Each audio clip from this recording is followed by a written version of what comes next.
30. juuni 2019. Shortoffi mägi, Põhja-Carolina. Austin Howell liigub üksi mööda kaljuseina. Ei köit, ei rakmeid, ainult kriidiga kaetud käed ja 11 aastat täpset teadmist, milleks ta keha sellisel seinal võimeline on. Ta on seda konkreetset marsruuti nii palju kordi roninud, et tema käed leiavad haarded enne, kui silmad neid märkavad. 24 meetrit maapinnast üleulatuv kalju. Hommikupäike soojendab kivi lõunapoolset külge. Ta teeb veel ühe liigutuse ja hüüab. Ei! See juhtus Austin Howelli hirmuäratavates viimastes minutites. Tere tulemast Extreme'i! Austin Howell ei olnud hoolimatu mees. Tal oli enne igas soolotuma kindel rutiin. Kui midagi tundus valesti, ta katkestas tõusu poole seina peal. Ta oli selle täpselt sama Shortoffi mäelõigu vabasoolona roninud rohkem kordi, kui enamik ronijaid aastas köit kasutab. Ta kukkus ikkagi. Ja põhjus, miks ta kukkus, on sama, miks kosmosesüstik Challenger lagunes 73 sekundit pärast starti. Sama psühholoogia, aga kaalul on eri asjad. Või vähemalt nii see paistis. Aga selle mõistmiseks pead sa kõigepealt aru saama, milline mees oli sellel kaljuseinal Shortoffi määraja alguses, Linvilli kuristiku looduses, Pisga rahvusmetsas, Burke'i maakonnas, Põhja-Carolinas. Selle päeva plaan oli fotosessioon, kus fotograaf nimega Ben Wu tegi pilte, samal ajal kui Austin ronis üksinda ilma köieta marsruutidel, millega ta oli juba väga harjunud. Spordis, kus traditsiooniliselt hinnatakse vaikset tagasihoidlikkust, võib fotosessioon tunduda liialdusena, kuid need, kes tundsid Austinit, polnud sugugi üllatunud. Austin Howell ei roninud lihtsalt ronimise pärast, ta ronis selleks, et end elusana tunda. See põnevus mõjus talle viisil, mida miski muu ei suutnud. Ja see põnevus mõjutas tema ainulaadset ronimistiili. Pärast raskusi täis elu teadis ta, et tahab kõike dokumenteerida. Võib-olla teadis osa temast, et tema aeg siin maa peal on piiratud ja Ben oli seal, et aidata. Ta tõstis oma kaamera üles ja hakkas filmima Austinit, kes ronis laitmatult mööda keerulisi radu ilma köie või rakmeteta. Hommiku keskpaigaks oli võte läbi. Ben võttis koti õlale, ütles hüvasti ja kõndis tagasi välja. Aga Austin polnud veel lõpetanud. Ta kõndis kaljuseina kindla osa juurde, mida ronijad tunnevad kui Tilted World. Seal kalju kaldub väljapoole, rippudes maa kohal, nii et ronija ei saa enam jalgadel seista. Sellel kaljuseinal püsimine on kurnav füüsiline pusle, mis nõuab rasket kerelihaste pinget ja täielikku toetumist sõrmede kõõlustele, et hoida kogu oma keha raskust. Vead ei ole lubatud. Kuid hommiku edenedes astus Austin ilma köieta maast lahti ja hakkas seda marsruuti ronima. Pealtnäha võib tunduda, et pärast terve hommiku ronimist sellisel marsruudil end proovile panna on lihtsalt ülbus, nagu kaskadöör, kes ajab taga tarbetut põnevust. Aga Austin ei otsinud adrenaliinilaksu. Kõik seisnes selles, millest ta põgenes. Näete, Austin oli laps, keda ebastabiilsus mõjutas juba ammu enne, kui ta üldse kaljule lähenes. Sündinud 1987 aastal Friendswoodis, Texases, lahutasid tema vanemad, kui ta oli vaid 4-aastane. Ta kasvas üles, liikudes 2 kodu vahel juba liiga varases eas. Ta astus 2006. aastal, olles 19-aastane elektrotehnika eriala esimese kursuse tudeng Houstoni ülikoolis.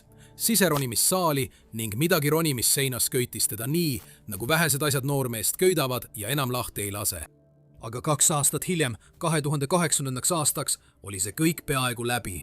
Selles samas siseronimissaali treeningu ajal kukkus ta 35 jalga otse betoonpõrandale, sest tema turvaköit hoidnud inimene tegi käsitsemisel vea. Kukkumise tavajärjel murdis ta selja ja purustas jalad, kuid kõige hullem kahju jäi nähtamatuks. Kukkumain põhjustas tema ajus verejooksu. Ja kui aju saab sellise füüsilise trauma, siis see ei pruugi alati õigesti paraneda.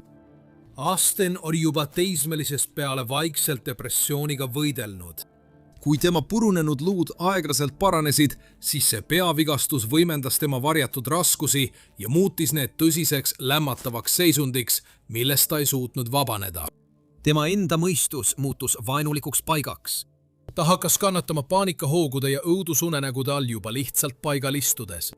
Tema elu kõige hirmutavamad hetked olid need, kui ta lihtsalt üksi istus ja võitles oma enda aju hävitava tungiga. Ühel hetkel otsustas ta isegi, et nüüd on kõik läbi. Ta ronis Houstonis ühe 10-korruselise hoone katusele ja seisis serval. Ta nutis nii kõvasti ja oli nii ülekoormatud, et ta lihtsalt ei suutnud lõpuni minna ja tuli alla tagasi. Nii lähedal see oli. Aga siis tegi Austin midagi kummalist. Ta läks tagasi sinna, kus kõik alguse sai. Ta läks tagasi ronimise juurde. Võib-olla lõpetatuse tunde saamiseks. Ma ei tea. Ja just seal muutis üks täielik juhus tema elukäiku. Ühel päeval, 2009. aastal ronis Austin Texases 12 meetri kõrgusel rajal nimega Texas Crude. Tal oli rakmed seljas ja turvavarustus kaasas, kuid ta oli nii hajameelne rääkides oma sõpradega maapinnal, et ta lihtsalt unustas varustuse seina külje kinnitada, kui ta ülespoole liikus. Kui ta jõudis tippu, vaatas ta alla ja sai aru, et polnud end mitte millegi külge kinnitanud. Ta oli just kogemata, ilma igasuguse plaanita, kogu raja vaba soolona läbinud. Aga see polnud oht, mis teda rabas. Mis teda rabas, oli vaikus. Hetkel, kui ta oli sellel seinal ilma turvavõrguta, lakkas tema peas kõlanud lämmatav müra lihtsalt olemast. Ma ei ütle, et igaüks, kellel on traumaatiline ajukahjustus, paanikahood või õudusunenäod, peaks tegema sama. Aga ma ütlen, et just nii otsustas Austin sellega toime tulla. Oates oli tema valitud põgenemisviis. Siin on see, mida vabas soolo tegelikult tähendab, sest seda sõna kasutatakse internetis üsna vabalt. Vabas soolo tähendab ronimist ilma köieta, ilma rakmeteta, ilma igasuguse kaitseta. Kui sa kukud 6 meetri kõrguselt, murrad sa oma jalad. Kui sa kukud 24 meetri kõrguselt, siis sa sured. Ükski varustus ei päästa sind, varusüsteemi pole. Ainus asi, mis sind ja maad lahutab, on see, kui hästi oled valmistunud ja kui hästi see ettevalmistus peab vastu, kui su jalg libiseb millegi peal, millele oled astunud kas esimest või 40. korda. Enamik tõsiseid ronijaid ei lähe selle lähedalegi. Austin Howell ehitas kogu oma identiteedi selle ümber. Köis polnud enam turvavõrk, vaid takistus sellele, mis oli talle ravimiks. Ta võttis omaks oma iidoli, legendaarse köieta sooloronija Michael Reardoni mõtteviisi, kes ütles kuulsalt, köieta sooloronimine on elusoov. Austin uskus seda kogu hingest ja viis selle radikaalse teraapia äärmuseni. Selgub, et kui sa ripud sõrmeotstega kalju serval, siis su ajul pole luksust mõtiskleda ega kurb olla. Su aju keskendub ainult ühele asjale, sind elus hoidmisele. Gravitatsioon sunnib sind täielikult keskenduma. Pole ei depressiooni ega eufooriat, on vaid järgmine liigutus, see, millest kinni hoiad, jalad, mida tasakaalu hoidmiseks kasutad ja kehatüve pingutus, mis kõike koos hoiab. Vähemalt tema vaatenurgast oli see nii. Ta leidis vaimse vaikuse, mida ta oli alati igatsenud, vaba soolopõnevuses. Sa tundsid midagi sellest, võib-olla mitte kaljul. Võib-olla oli see iseenda viimse piirini surumine raske tõstmise ajal või tund aega mootori kallal töötamine, kui kõik muu lihtsalt seisis. See seisund, kus müra kaob täielikult. Järgmise 10 jooksul lõi Austin ühe Ameerika ajaloo kõige ebatavalisema ja viljakama köieta sooloronimise rekordi, ronides mahus, mis oli peaaegu uskumatu. Aastaid oli tema koduks Nissan Frontier kastiauto, mida ta nimetas oma korporatiivseks rändurimasinaks. Kõik, mida tal vaja oli, mahtus tema autokasti.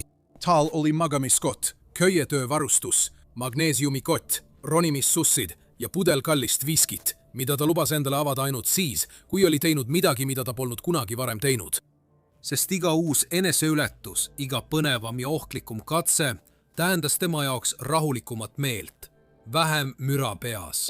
Ta sõitis selle veoautoga mööda Kagu-ossa ringi, töötas terve nädala tööstusalpinistina ja ronis nädalavahetustel. Aga Austin oli kõndiv vastuolu. Ühest küljest ei suhtunud ta vaba sooloronimisse kergekäeliselt. Enne iga rasket sooloronimist veetis ta tunde kõike arvestades, kalju kuju, oma füüsilist seisundit, ilma. Ta harjutas marsruute põhjalikult kõie peal ja ta isegi loobus ronimisest poole pealt, kui midagi tundus valesti. Aga kui ta tundis, et tal on marsruudil absoluutne kindlus, kadus see ettevaatlik planeerija ja tema asemel astus metsikult ettearvamatu esineja. Nendel päevadel ronis ta täiesti lahtiste kingapaeltega. Mõnikord rippus ta ühe käega seina küljes, hoides samal ajal mobiiltelefoni, et all olevat sügavikku filmida. Ja teinekord rippus ta pea alaspidi, jalad ja sääred 2 suure mäekivi vahel. Aga üks tema enim räägitud trikke oli see, kui ta ronis täiesti alasti ja ma mõtlen täiesti sõna otseses mõttes. 2015 aasta aprillis ilmus interneti video. Tundub, et juhuslik matkaja komistab kaljuseinal alasti mehe otsa. Matkaja haarab kiiresti oma telefoni, et salvestada. Kaamera tagant kostab hääl. Mis toimub? See tüüp on hull. Ta ronib seda rada üksi, alasti, ilma köieta. Ta on peast segi. See oli Austin Howell. Ta ronis soolona köieta 3-etapilist rada Shortoffi mäel, kandes seljas ainult halli 80 mütsi.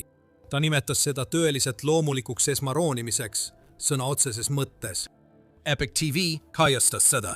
MTV saates Ridiculousness näidati seda. Austin Howell sai kogu ronimismaailmas tuntuks kui alasti sooloronija. Kuigi videos olev mees kõlas väga üllatunud, ütles ajakirjanik Matt Summit ajakirjast Outside Magazine midagi muud.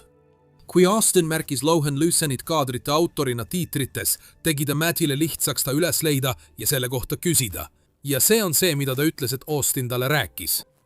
Ta ütles, et oleks lahe, kui ma teeskleksin, et olen mingi turist, ütles Austin. Lihtsalt ütle midagi naljakat. Teeskled sattusid sellele juhuslikult peale, võtsid telefoni välja ja hakkasid filmima. Kui klipid tema alasti ronimisest levisid kulutulena, olid inimesed marus. Enamiku inimeste jaoks oli ronimine tõsine spordiala, mis nõudis austust ja turvavarustust. Nende jaoks oli Austin lihtsalt järjekordne ülbe nartsissist, kes kohtles ohtlikku keskkonda kui nalja, et internetis kuulsust koguda. Nad ei teadnud, et see mees kasutas äärmuslikku kokkupuudet ohuga, et võidelda traumaatilise ajukahjustusega. Austin ise ei hoolinud nende arvamustest. Ta kasutas isegi avalikku pahameelt oma taskuhäälingu reklaamimiseks, sest kui su enda mõistus üritab sind tappa, on võõraste inimeste arvamused internetis tähtsusetumad kui null. Ta tegi taskuhäälinguid ja sotsiaalmeedia postitusi, et oma ronimisi reklaamida. Tema bränd oli julge, kartmatu ega häbenenud sugugi oma ronimiste reklaamimist. Engine tüdruksõber ütles ajakirjanik Matt Summitile, ta oli nii tagasihoidlik, aga samas kogu aeg enesereklaamiga tegelev. Ma mõtlesin, et võta rahulikult, lõõgastu. Me kõik teame seda lugu, aga ta oli sellest kogu aeg nii elevil. Ma lihtsalt ei usu, et ta suutis seda enda sees hoida. Ronimiskogukond ei osanud temasse kuidagi suhtuda. Ma mõtlen, mida arvata mehest, kes katkestab sooloroni seina keskel, sest üks liigutus tundub natuke vale ja siis ronib ohtlikule kaljule täiesti alasti lihtsalt selleks, et internetis näidata. Aga pea ees ohtudesse sukeldumisel on varjatud kohutav hind. 2015 aasta 10. mail oli Austin koos sõpradega El Capitanil Yosemites, Californias. Nad olid marsruudil nimega The Nose, kui see taas juhtus. Ta plaanis ronida ilma julgestuseta, kuid sein oli märg, nii et ta pidi kasutama varustust ja köisi. Ta paigutas abivarustuse kaljusse ja toetus sellele oma kehaga, et ülespoole liikuda, selle asemel, et kasutada käte ja jala tugesid. Ta oli hästi kaitstud.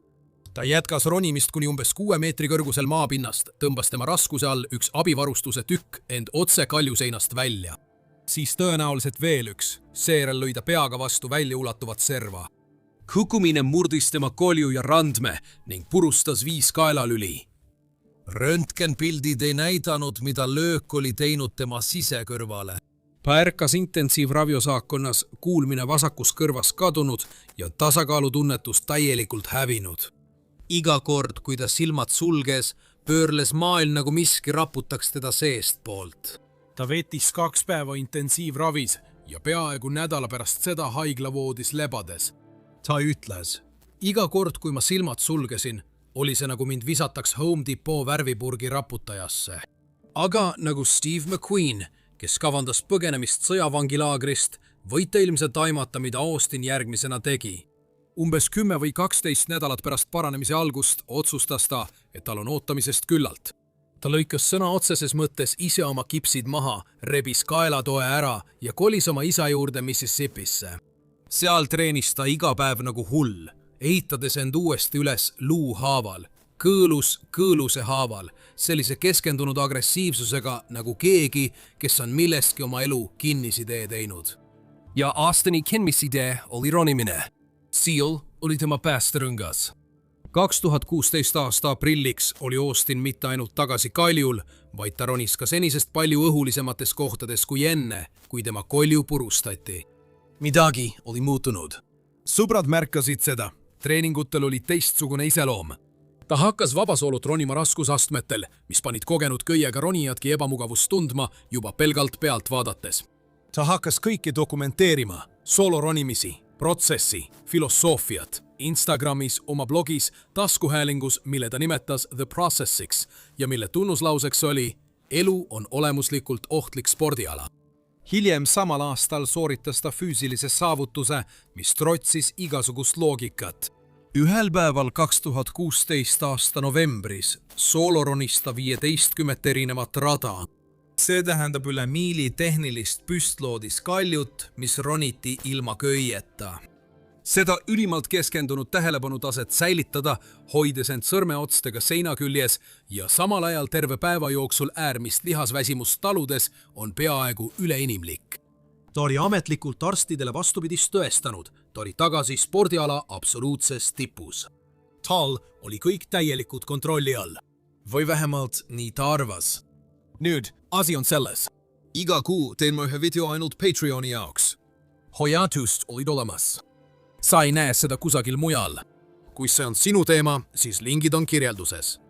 2019 aastaks oli ta sooloroninud üle 19 erinevat 5,12 raskusastmega rada, kokku 37 erineval korral.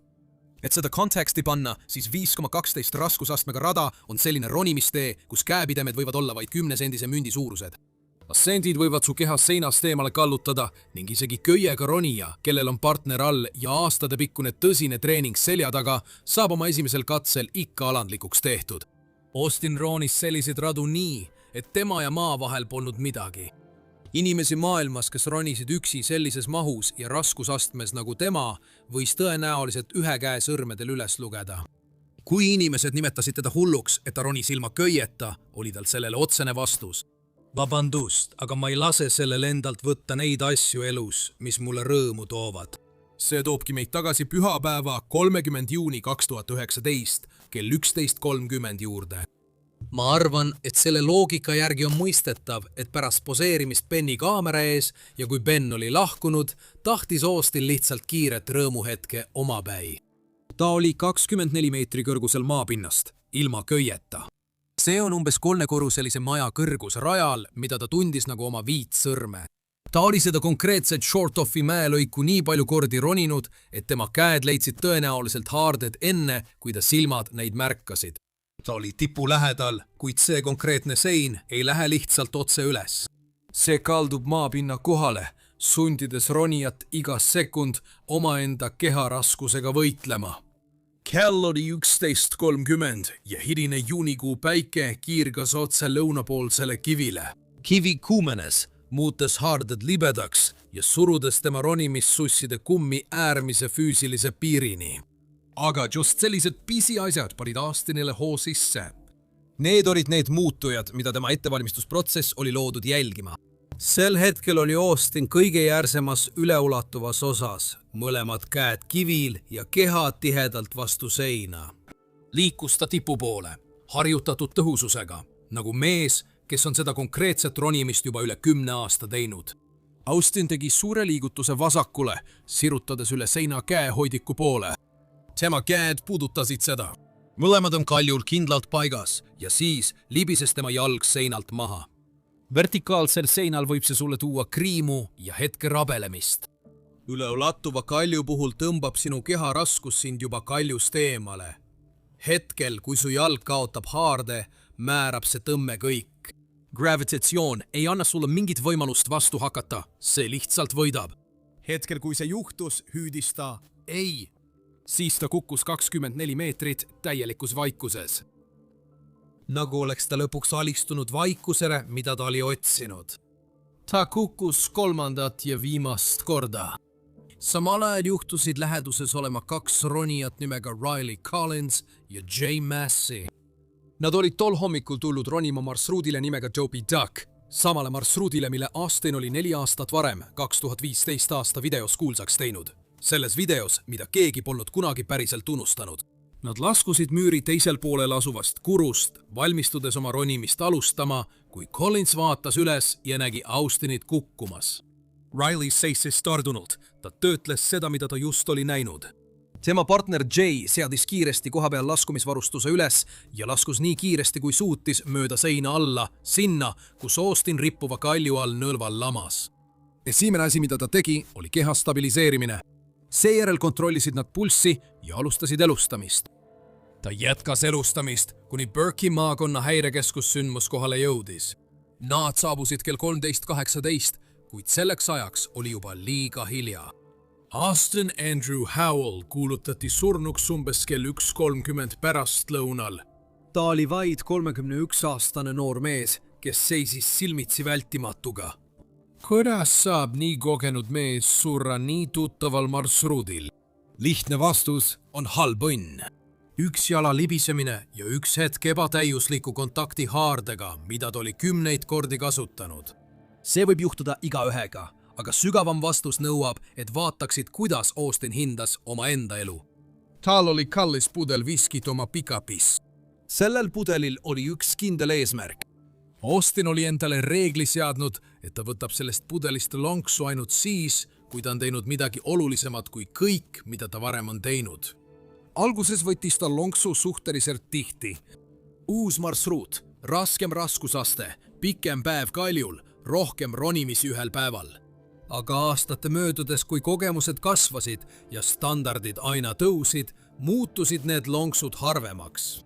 See tähendas tegelikkuses seda, et Austin Howell oli aastaid teinud asju, mis oleksid enamikku ronijaid hirmutanud ja lahkunud neist olukordadest täiesti tervena.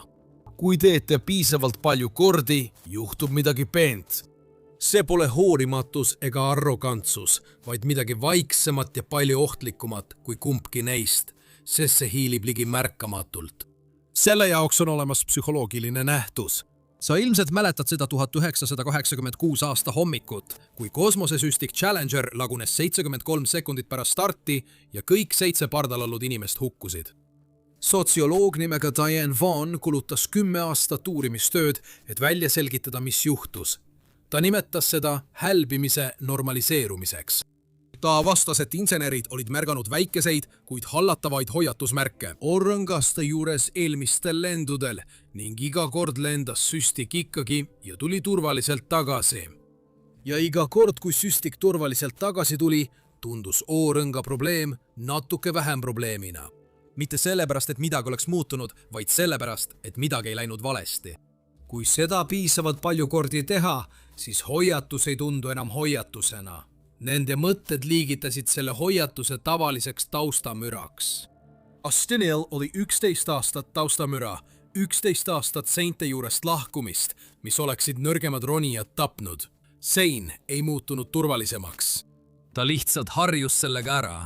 Samamoodi polnud selles seina ronimine Põhja-Carolinas sugugi vähem ohtlik. Austini jaoks lihtsalt kadus see tunne. Mõni kuu tagasi rääkis tema isa temaga. Ta ütles: "Poeg, sa tead, mis juhtub, kui sa sellega jätkad, eks?" Austin vastas: "Jah, isa, ma olen selle kõik läbi mõelnud ja olen valmis oma tegude tagajärgi kandma." Austin Howell leppis oma otsuste tagajärgedega. Aga järgmine ronija oli metoodiline, ohutusele keskendunud legend, kes elas 30 aastat üle, olles omandanud kõik selle spordiala reeglid. Ühel tavalisel pärastlõunal märkas ta oma varustusel kriitilist hoiatusmärki, kuid ütles endale, et see peab vastu veel ühe päeva. See on see, mis järgmiseks juhtus.